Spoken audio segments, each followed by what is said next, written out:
Each January 21st, one of Christianity's youngest and earliest saints is venerated, Saint Agnes. She was martyred in Rome during the beginnings of Christian persecution at only 12 years old for refusing Diocletian's nephew, who was in love with her.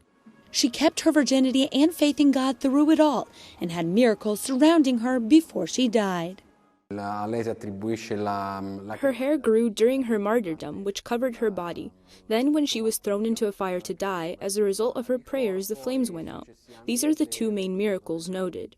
As a memory, 1,700 years later, her skull is still preserved in this church, San Agnese in Agone, the site of her death. Pilgrims from all over flock to see it. It was moved here in 1918 from the Church of St. Agnes outside the walls at the request of Pius X, who separated her head from her body. St. Agnes died like a lamb. In fact, like lambs die while being slaughtered, the same thing happened to St. Agnes when they cut her throat to kill her. In fact, in Christian iconography, St. Agnes is always depicted either as a lamb or together with a lamb. The silver casing holding her skull thus has a statue of the young saint with a lamb in her arms. It's a tradition that continued in the Vatican up until a few years ago.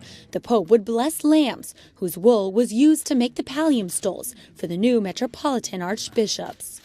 We have the certainty that St. Agnes existed. Surely she was devoted to Jesus. She was a Christian and dedicated her short life to Jesus. Even the way in which she tenaciously kept her faith firm in Christ is a demonstration of the presence of the saint.